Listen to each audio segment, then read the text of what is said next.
Hello and welcome to Political Adda, the Print's weekly political show where we discuss an important political topic of the week. Now, this week, the Parliament session saw a showdown between the opposition and the ruling party as per usual. But the topic of contention was the Adani Group. Now, a couple of days ago, the Hindenburg Group, which is a short seller firm in the US, had come out with a report alleging certain financial discrepancies in the way the Adani Group was making its deals. Now, the Congress party has taken this up and has been on a protest against the Adani Group, and they allege that there has been a collusion between the Indian government run by Prime Minister Modi and the group. Now, this issue was raised extensively in Parliament by Rahul Gandhi, and the Congress party has said that they are going to plan a long-term protest called Hum Adani ke Hain Kaun. Now, the BJP, of course, has also responded to this in Parliament, and Prime Minister Narendra Modi, who also spoke in Parliament this time around, has responded to the claims of the Congress, even though he has not mentioned Adani per se. So, the question we are asking now is Congress's Hum Adani ke Hain Kaun, will it bother Prime Minister Modi or will it backfire? In this episode today, we have our political editor D.K. Singh joining us, and with that we have Professor Chandrachur Singh, who is a political analyst and also professor of political science at the Delhi University. Thank you so much for joining us, both of you. Professor Singh, I'd first like to take this question to you. Now, with this whole campaign that the Congress has planned against the Adani Group, where they're alleging collusion between the Prime Minister's office and the Adani Group. Another thing that has come up from their past is this slogan, "Chaukidar Chor Hai," which they had stopped using after the 2019 Lok Sabha elections, which proved to be a disaster for the Congress party. But we have seen that in this context, they're again using it. So, electorally, if you can, kind of contextualize it for our viewers, how do you see this playing out, this push against the Adani Group? Of course, the Hindenburg report has come out recently, but Rahul Gandhi himself has been speaking against the Adani-Ambani Soot-Boot ki Sarkar for quite a while. So, how do you see this electorally playing out? Because the Congress party is really going the whole hog in their protests. Okay, thank you, Ishadrita. And my understanding, before I get into it, I think, that's the beauty of a parliamentary democracy, where the leader of the opposition unleashes the sharpest of the, critiques and attacks on the ruling party and the ruling dispensation. And the ruling dispensation has to respond to it. Now, it depends on how the attacks are made and how the responses are made. And I'll come to that. But yes, it seems very, very clear that the attack made by Rahul Gandhi is not the same attack that he had made earlier. And even the response from the Prime Minister is not the kind of response that he used to make. So a lot of things have changed between the kind of attacks that was made earlier and the kind of attack that is being made today. And what is the change? The change is that, look, this government is in the penultimate year of its second term. So it's been a while that it has been in power. And remember, power has its own attraction, but in a democratic system, power also creates a lot of dissent. Now, that accumulated dissent is something that you will see, and that we see in terms of the kind of acceptance of Rahul Gandhi as, kind of a serious leader. The puppification has gone, and you'll see something emerging out of there. And therefore, you'll see that the attack, the response of the Prime Minister was veiled, but it was, both humorous, mixed with humor, as well as also kind of an attack which conveyed whatever he had to convey. Look at the response. In response, the Prime Minister brings out all that he has done in the past and then tries to shield himself with a wall of the people that perhaps ये जो इनका attack है वो उनको भेद नहीं पाएगा. I think that is something which the Prime Minister was deliberately projecting. His reference to the those people who have been the Labharthi times and again was something that was very clear. But look at it. that Labharthi section was combined with the idea of a middle class, because he did mention the middle class as well, right? So what he did not mention was the high class, the entrepreneurs class, and all that. So which means that the Prime Minister is also taking that attack a bit more seriously than he would otherwise do in the first term. So I think that is the maturity of parliamentary democracy. And I think, there's also a benefit that, when you respond in humor, there is also more likelihood of it not having any backlash.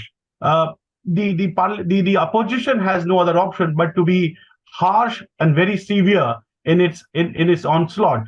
How does the ruling dispensation handle it? Well, I think the Prime Minister, to be fair to him, handled it well, deftly, seriously, more maturely, and at times, also taking a dig and perhaps making a mock of the attack that was done. So I think I would believe that I think both the attacker as well as the defender would end up gaining in their own respective zones. Now, to what extent will it translate? Well, we'll have to wait and see in terms of who gains in terms of popular appeal and ultimately translating that into vote. We'll have to wait and see. But I think this is what should have been there earlier as well. Unfortunately, the opposition was not that candid and clear in what it wanted and how it wanted to play its role. So I think the opposition has learned its lessons, and I think the ruling party is also now not in a dismissive mode altogether. So it's taking and it's understanding that we'll have to take the attack seriously and deal with it more deftly and more maturely. That's actually a really good point, Professor Singh. DK, if I could bring you in here. This one thing that Professor Singh was talking about, that there is a certain element of maturity of the opposition putting its point across in the House, and the government being forced to respond, which is what has happened in a way. Rahul Gandhi made a 49-minute speech. After that, there were multiple BJP leaders who took him head on. And then finally, there was the Prime Minister's speech where, again, very maturely, the Gandhis weren't mentioned by name. Adani was not mentioned by name, but all the allegations made against his government were addressed. Now, one of our viewers has asked this question, that Aditya, his name is, that especially in the allegations of price manipulation and money laundering, Congress could provide documentary evidence. Otherwise, it will be Chaukidar Chor Hai all over again, like as we were talking about. And he says that I thought doing things the same way and expecting different outcomes is the definition of a fool. So that's what I wanted to get into, that do you think the way it is playing out, of course, Rahul Gandhi's speech, very powerful, Narendra Modi's speech, also a very powerful speech, but the way it is playing out for the Congress party, do you see this playing out in the same way as Chaukidar Chor Hai would play out? The question is, again, what resonates with the people? So if you talk about Rafale deal, when you have the Prime Minister talking about all the benefits that the citizens have got, all the welfare schemes he was counting, it would resonate. He was talking about free food grains, he was talking about, the vaccines and India's global stature. These are things which resonate with the people. But when you talk about Rafale deal and start talking about what went wrong with it, somehow you are not able to, penetrate into that, people's mind space, I would say, because they are somehow disconnected, they are a bit distant. Same here. If Hindenburg is talking about stock manipulation and accounting fraud, it's not so easy to tell the people what exactly is happening. They're a bit distant from this entire discourse. And this is where I think Rahul Gandhi is failing. Although they did try to hold protests outside LIC offices. They're talking about, LIC losing out thousands of crores, then your public sector banks funding Adani, those things are fine. But even LIC subscribers, people like us, even middle class, who have stakes in the LIC, we don't really feel threatened by what has happened. Immediately, it's not touching our lives. Exactly. So that connect, will the Congress be able to establish that connect between the issue or whatever allegations are there with their day-to-day concerns? That is a big challenge that the Congress could not do when it was talking about Chaukidar Chor Hai. And even now, you do not see the kind of resonance you would expect. You don't see any spontaneous protests happening anywhere in the country. So academically fine, technically fine, you may be talking about crony capitalism. Does it resonate with the people? That's a big question. And then the Prime Minister was playing to his own strength. Now, when he talks about, trust of 140 crore people is my protective shield, is my safety armor, he is actually putting himself in the middle of those benefits. Says, okay, attack is on you, not on me. Whenever you need me, I am there. And look what they are doing to me.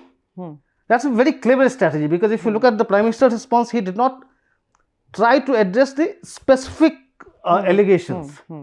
None of that. He stayed away from that. Instead, he actually created a different veneer. The entire discourse changed. It was all about me, how can I be corrupt? I have done this much for you, and look, they're telling me corrupt. And then he was holding a mirror for the opposition. Look who is talking. So it was a very clever strategy in my view. And especially that comparison that he did when he said कि 2004 से 2014 घोटाले का दशक था, Exactly. and then he said that this decade is India's decade. So that comparison He was also basically discrediting the people who are making allegations. I mean, I completely agree with DK. The Prime Minister did not go back to Nehru or did not go to Indira Gandhi or even to Rajiv Gandhi today, right? Remember, what did he say? 2004 to 14 were lost years, right? So he is trying to, it very clearly, and remember 2004 to 14 is the time when Rahul Gandhi is in the parliament, right? So what he is trying to do is like, look, you don't have the face to say what you are saying. I mean, he is trying to legitimize himself back again, but very clearly, delegitimizing that claim made by Rahul Gandhi or the attack made by Rahul Gandhi. So I think the Prime Minister was, as DK says, he was playing to his strength, and he takes no time in telling people that, look, मेरा तो पल पल देश के लिए है, मेरा तो जीवन देश के लिए है, मैं तो उस गांव से आया हूं, मैं तो हर गांव में जाता हूं, मैं तो हर परिवार से मिला हूं. What is he doing? He's trying to reconnect again and reestablish that, well, this is what brought him to power, and this is what will continue to, keep him in power. So I think he was playing to his strength, and I think that's what the role of any player in politics or in game should be, that you always play on your front foot and you play on your strength, and you try and create that strength of a situation which might be slipping out of your hand as well. So I think the Congress and Rahul Gandhi would need to learn a lesson, and it's always good to learn a lesson from the opponent. I mean, remember, if you go into the mythologies, when Ravan was about to die, it is Ram who sends Lakshman to Ravan and says, well, get some lessons from him, right? So, if you simply attack and are not willing to learn, I think, the impression that people will carry is that perhaps you're too eager to come to power. And whereas there is a kind of I'm sorry, I'll just take one more minute. See, what Rahul Gandhi has done, and that's the positive thing of Rahul Gandhi, is trying to match his some kind of a saintly, some kind of a, avatar in the second run, right? Which is perhaps closer to the kind of person that Prime Minister Modi had projected himself as. Now, that done, you will still need to learn the art of delivering, connecting with the masses. You have to speak something, and particularly the leader of the opposition or an opposition leader has to speak something which immediately connects with the people. That's the stuff Lalu Yadav and Mamta Banerjee and others are made of. Rahul Gandhi will have to learn that lesson. The Indian voters will accept him, but not before he gets on that turf. I mean, once he gets on that turf, starts connecting with issues which are day-to-day concerns. I mean, I'm not saying that corruption doesn't matter, it matters. But perhaps before corruption, what matters is bijli, pani, sadak, governance, so on and so forth, berojgari. I think those are the issues that Rahul Gandhi should have highlighted or should have, actually underlined in the budget speech, in the address of the Honorable President. I think that is something that he couldn't do, which the Prime Minister was able to cover up. See, looking at it from the opposition's viewpoint, the problem in Congress's strategy is it's targeting Prime Minister Narendra Modi. Now, you have to somehow create some distance between Modi and his government. The moment you attack Modi, we have seen the last Mood of the Nation survey we saw. His credibility, I mean, there is no impact even after 9 years of governance. Nothing has changed for Prime Minister Modi. He still enjoys that credibility. His popularity is intact. It's actually growing again. It has been growing. So if you attack him, you lose your own credibility. So somewhere you have to draw the line. Okay, you do not attack Prime Minister Modi, the person. You start attacking Modi, the Prime Minister. You start attacking governance model. And also the RSS BJP ideology. Yeah, so the moment you make it personal against Modi, you lose the battle. And given how it is. And that is what what DK is saying is correct in that sense that, I think what the Congress needs to understand that yes, Modi stands at the top of the pyramid, but remember there's a base there, right? You attack the pyramid, nothing would happen because the base will keep holding it up. So the attack and that base is this, so many organizations, so many ways of the Sangha family, the Sangha Parivar, which keeps working. So the only way something can happen is when you try and, pick a hole in the policy matters, right? And that should be very nuanced, not the academic critique of a policy, but a critique which resonates with the people. So jobs, for example. So if these are the jobs, how many jobs were created before, how many jobs were created during Modi's regime, and how many can Rahul Gandhi create if voted to power? So I think the tangible, because remember the youth today, the younger voters today, they would want things for themselves. Gone are the days of the voters who would vote on ideology or vote only for family matters or whatever, right? Today, people look into what do I get? What is on the plate? What is on the table that this gentleman brings? Of course, the Padayatra has, led to a lot of acceptance of Rahul Gandhi, that said. But remember, if it's all being done for coming to power, and coming to power can happen only when the party cadre is galvanized, when, the average Karyakarta is not feeling weak in terms of facing an average BJP ka Karyakarta. I've seen during elections, and you guys know it very well, even in a MCD ka chunav, I saw, the Aam Aadmi Party Karyakarta there on the booth. I saw the BJP Karyakarta on the booth, but it was difficult to locate the Congress Karyakarta. I mean, I did try and find one, but he was not willing to face the two, other parties. So you have to be aggressive. The street fighting has to take place. The leader should create a situation in which an average worker of the party is galvanized and becomes confident enough to take on. Unless the people take on, if you just keep rotating it between the leaders or having a verbal jibe and, all that volleys across leaders, it's not going to help. The BJP has the RSS, which does things for it, brings a lot of value to the table. The Congress will have to learn that. And then only whatever he attacks will make a meaning. I mean, otherwise, I don't think there will be congressmen standing on the street today and, celebrating what Rahul had said and what Rahul Gandhi, the way it is going to impact. Yes, if the organization had been is there, that is when there will be a to and fro between the leader and the people. And that then starts, multiplying and bringing more voters and more people across. That would mean that the floater voter who's still sticking to the BJP will come out and starts getting attached with the Congress. If you recall our last conversation, there was this question from one of the viewers that what is Rahul Gandhi's stand on, say, the aviation policy? What is Rahul Gandhi's stand on foreign varsities setting up campuses in India? Yeah. I mean, those are the issues. Yeah. So can I just, highlight 2-3 points here, because and this is what you guys, both of you have been speaking about. Firstly, the Bharat Jodo Yatra, for example, the thrust of the yatra was unemployment. It was price rise. It was the ideological battle against BJP RSS. But then if you look at Rahul Gandhi's speech in the budget session, his, out of a roughly 49-minute speech, only about 5 minutes talked about these issues. 5 minutes, and during that time it was price rise, it was it was unemployment, Agnipath scheme, and then the rest of the speech entirely was about the Adani issue.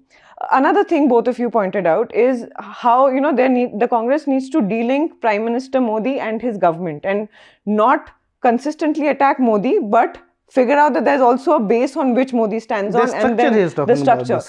And again, this is something that the BJP, on the other hand, is following very well. So after Rahul's speech, for example, Smriti Irani, direct attack on Rahul Gandhi, then Ravi Shankar Prasad, Kiran Rijiju, all of them directly attacking Rahul Gandhi. But Prime Minister Modi, on the other hand, did not make any direct references to him. Though there was this, the usual thing that they said, Parivarvad, this is the corruption. The BJP also keeps Modi at an elevated position that, the ministers are going to talk about Rahul Gandhi directly, but Prime Minister Modi is going to talk about the nation. He's going to talk about how the opposition is, in all ways not enjoying the fact that India is doing so well.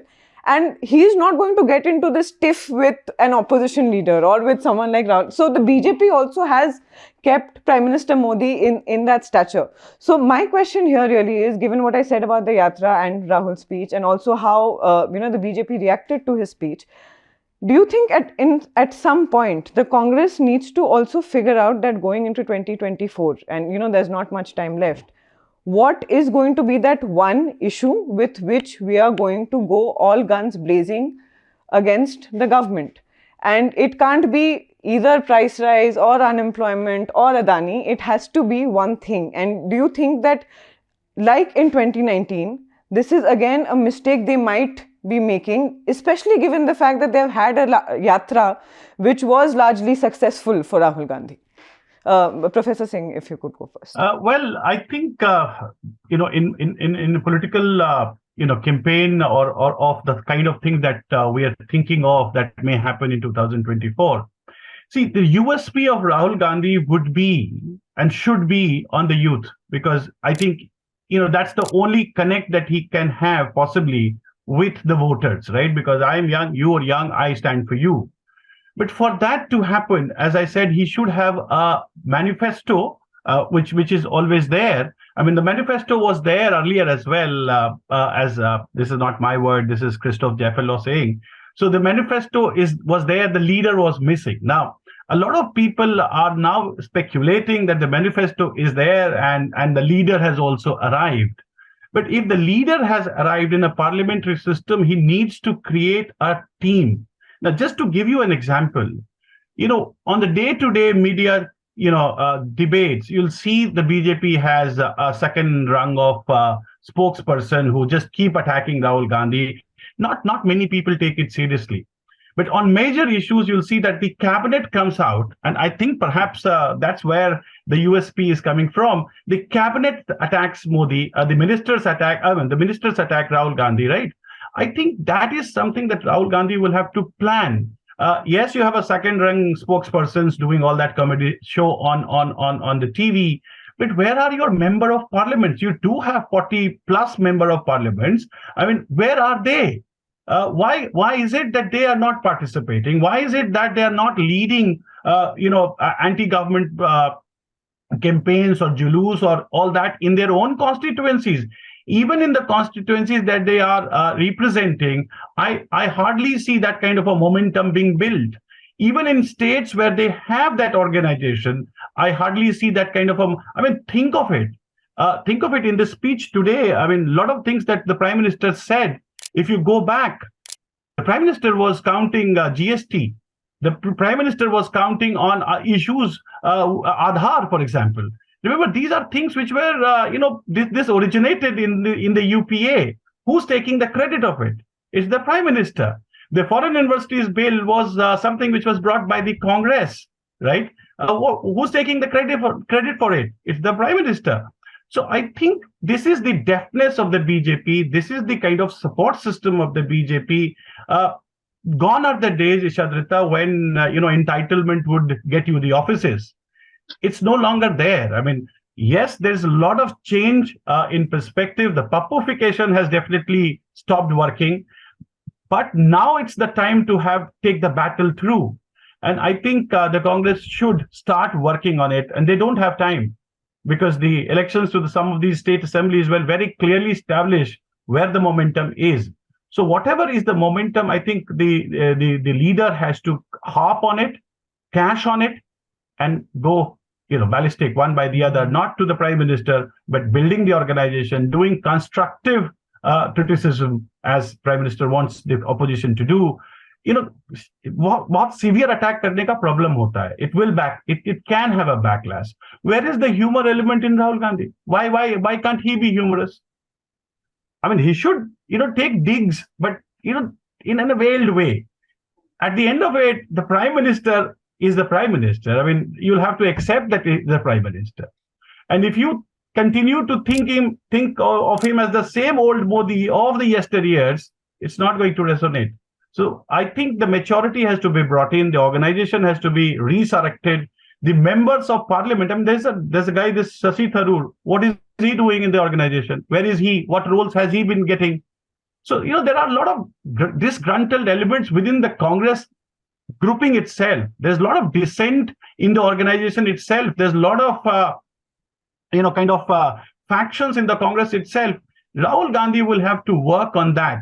It may take 5 years, but it's better late than being never. That is how he will get into power. Entitlement based पे तो नहीं आएगा. मुझे तो There are a couple of other things. Look, you don't make it a Modi versus Rahul battle. That you will lose. Make it a Congress versus BJP battle. That may probably work. Then we have been talking about this absence of any alternative vision or narrative. What does the Congress have? Now, alternative, you have to decide what narrative you want to build from here. You want to go into the election talking about politics of hate. You want to go into elections, or you want to treat the next election as an ideological battle, or do you want the next election to be a political battle where you are vying for power? So, when we talk about alternative vision, tell us, fine, this is wrong with the GST, this is what we want. This is wrong with the economic policy, this is what we want. Tell specifically for every section, okay, this is our alternative agenda. It should not be coming in the manifesto, okay, fine, we will give you old pension scheme and we will give you this much money. That does not work that much. When you are dismissive of Agniveer scheme, fine, so what is your employment formula? How do you generate employment? Do you have any specific suggestion for that? Yes. And that's where I think the Congress is losing out. Okay, so just last question very quickly to both of you, which is where we started. How much do you think this Adani push or Adani protest by the Congress is affecting the BJP and Prime Minister Modi? Professor Singh, you first.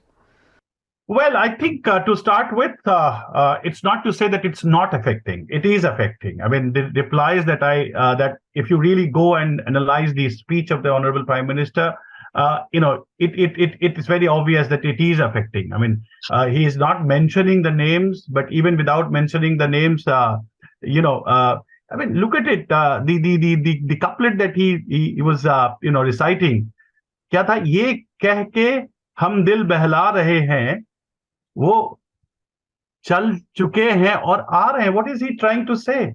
I mean, you could interpret it both ways, right? So he knows that there is something happening on the ground amongst the younger people, at least.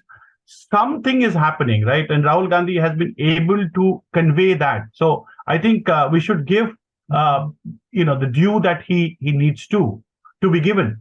But to dent that image that has been carefully, very deliberately, with a lot of strategy, it's a big wall, and that big wall cannot be demolished. एक blast में demolish नहीं हो सकता. यही democracy का good part है. So that is why it will resonate with people, but it will resonate once you have a positive blueprint, and then you also attack. So you have something to offer, and then you add on to it by attacking. It might work, but simply attacking will, I don't think it will. Remember in the days of 24/7 media and all that, 2-3 दिन तक चलेगा, उसके बाद बंद हो जाएगा, सब नया issue आ जाएगा, and the BJP will try, and you'll see this happening in the next 2-3 days. Something very different will come up, and the entire debate will then move that way, and people will forget what happened and how many debates do we remember. It's not that the first time he's done that. Do remember, both Modi and Kejriwal, they came up on a very, very strong base of imandari, right? Now, Rahul Gandhi thinks that if he can demolish that, they will fall apart. But remember, that imandari is something that they also know. So they will defend it to hilt, right? And in defending it, they will rather create stronger walls in between. So, I mean, there's nothing different between the two parties except of that credibility claim. To attack that is a good strategy, but you also have to understand that you attack it, you'll also need to do it one by the other. So have one step, create something positive, go and attack. Create something positive and attack. I think that is the strategy that Rahul Gandhi can think of, and most importantly, he will have to do the connect with the younger people. If he's not connecting with the younger people, nobody will take him seriously. That's very clear. DK, is Prime Minister Modi bothered by Rahul Gandhi's allegations he against would be looking Adani? at the Congress's track record. We say that Indian voters have a very short memory. But the thing is, look at Congress's political calendar. Even before voters forget, Congress seems to forget what it was raising. Congress made a big issue out of the absence of governance during the second wave of COVID. Today, Prime Minister is able to talk about the government's achievements during COVID. Congress has forgotten about it. Congress talked about Vyapam, if you remember. The Vyapam scam, the huge thing went on and Parliament was disrupted for 2 sessions. Have you heard anything from the Congress? Petrol price hike. They started agitations. They have forgotten about it. Unemployment, demonstration, they forgot about it. So look at the political calendar. I am sure the Treasury benches would also be looking at the end of the session, or you have this recess. They would be very confident that Congress will forget about this Adani affair, Congress will forget about this entire controversy, they will move on to something else. And it suits the ruling dispensation. I mean, why not? Just to add that point, just one point, the BJP has very well been able to manage Rahul Gandhi and has taken him away from Uttar Pradesh. You dream of coming into politics, you are no longer there in Uttar Pradesh. At least, I don't know whether what he's doing in Amethi. Is he going there or not? What kind of organizations have been built up in Amethi, right? So, there's a lot of things to be done. One thing that he has done is good, but just one is not enough. For himself, for his image management is good today as of now, right? But a lot needs to be done. It's a hard work ahead, and Rahul Gandhi should think of himself as a person who has time on his side, and perhaps that is what he should use. Put things to work. Slowly, it will come up. Today, the Congress's trajectory is on the rise. It's not rising that much that it will dislodge the government, but yes, it's rising. And gradualism works in politics, particularly in liberal politics. It's gradualism which works. Radical changes don't happen. And I think now he should move on from his Bharat Jodo Yatra success. Bharat Jodo Yatra is over. Now he should embark on this Congress Jodo Yatra. While he is basking in the glory of the success of Bharat Jodo Yatra, you have the CLP leader in Maharashtra quitting. You have so much of resentment against so many other Congress chiefs. You have Puneet Kaur almost splitting from the party.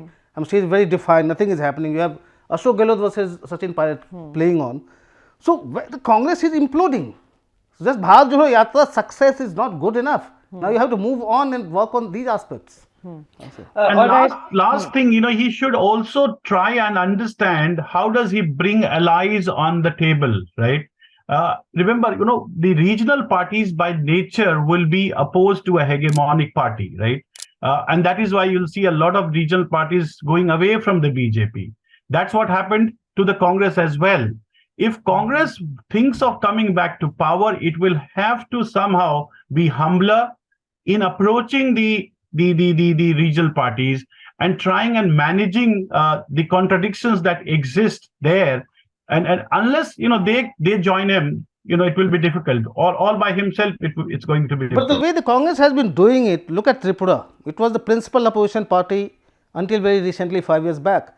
Today it is contesting just 13 seats. It has given away the entire thing to the left. So it's just trying to ride piggyback on bigger parties in different states, say JDU or RJD in Bihar, trying to ride piggyback on Akhilesh Yadav in UP. Akhilesh is not willing. So when you are talking about, keeping your allies with you, how do you define them? See, the BJP, when it has alliance with the smaller parties or regional parties, you see the BJP gradually gaining ground at the cost of the ally. In the case of the Congress, it's just the other way around. The allies keep gaining and Congress keeps losing its space. Well, Prime Minister Modi had something very interesting to say about that in his speech. He said ED or CBI ko the opposition should thank because of these two agencies that the opposition has come together on the same stage. That's a very smart move. That was one way of saying that, look, you guys are corrupt. And that is why you are coming together. Yeah. So look at the messaging of Modi. I mean, it's very deft, it's very mature, it's humorous, and it poo-poos all the attempts that people cobble up in dislodging him. So I think Modi is the maneuverer and he maneuvers. Though that art has to be, they have to somehow defeat Modi in that art. If that is something that they could do, well, that's the future. When he said that, I have spent 40-50 years of my life with the people and I know the pulse of the people. And you can't dispute that. He knows what he will say and how it will be received. एक छोटे गांव में किसी आदमी को क्या लगा होगा, आप ये सोचो. When Rahul Gandhi attacks the Prime Minister, it may gel with the urban elites कि हाँ ये हो गया वो हो गया, छोटा मोटा मिडिल क्लास को समझ में आएगा. गांव के आदमी को ज्यादा नहीं समझ में आता ये सब. और वोट वहां से होता है, अर्बन सेंटर से वोट नहीं होता. I can't really understand this stock manipulation. What has happened? I cannot really understand the accounting fraud. In fact, most people in the Congress also don't understand it, to be fair. And which is why I feel if you see some of their top economic voices, they haven't spoken about corruption, it. मैं बता रहा हूँ, जब corruption का कांग्रेस का regime था 14 वाले में, election से पहले, was Modi attacking anything? He was simply playing on the kind of lakhs and thousands of crores and the numbers that were coming, right? So that numbers were appealing to the people, not how that number were being, driven, right? So I think that is the connect that people have. They get connected with the numbers. They get connected with things which they understand easily. Not with, even today, how many of us understand Harshad Mehta ka scam? Not many. But what we understand is Commonwealth Ghotala, and the Prime Minister brought that back. Isn't it? So कहीं भी कुछ होता है, building बनता है, तुरंत building बनता है, लोग समझते हैं कि इसमें करप्शन होगा. So those corruption के भी कई प्रकार हैं. There are different types of corruption, right? Sophisticated corruption, not people are not interested. हाँ, सड़क बन रहा, वहां पर अगर corruption हो गया, people will be interested because that affects their lives immediately. So I think those are the things that if the Congress is able to get to those corruptions, those misdeeds, if they are able to highlight that, perhaps that will have more sync than Adani and Ambani, and they will be powerful either ways. I mean, is it a new story of crony capitalism and politics? Well, everybody knows about it, isn't it? So, and it happens not here, it happens everywhere. I mean, where is it that it has not happened?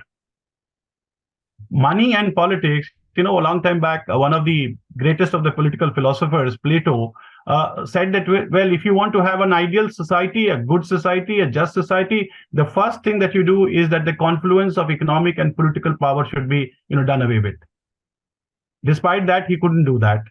And that has been continuing till date. So I think that is the given, and we have to understand that. Okay. All right. Thank you so much, both of you, for joining us in this discussion. There's, of course, a lot of layers to this, how Congress goes forward in terms of its political strategy, the personality contest between Rahul Gandhi and Prime Minister Modi, and how that plays out. And of course, we will be following all of this right up to the elections of 2024, because at The Print, we take our politics seriously. But as of now, this is where we end this episode of Political Adda. Thanks for watching. Thank you, Ishadrita. Thank you, DK. Thank you. Bye. Thanks. Bye.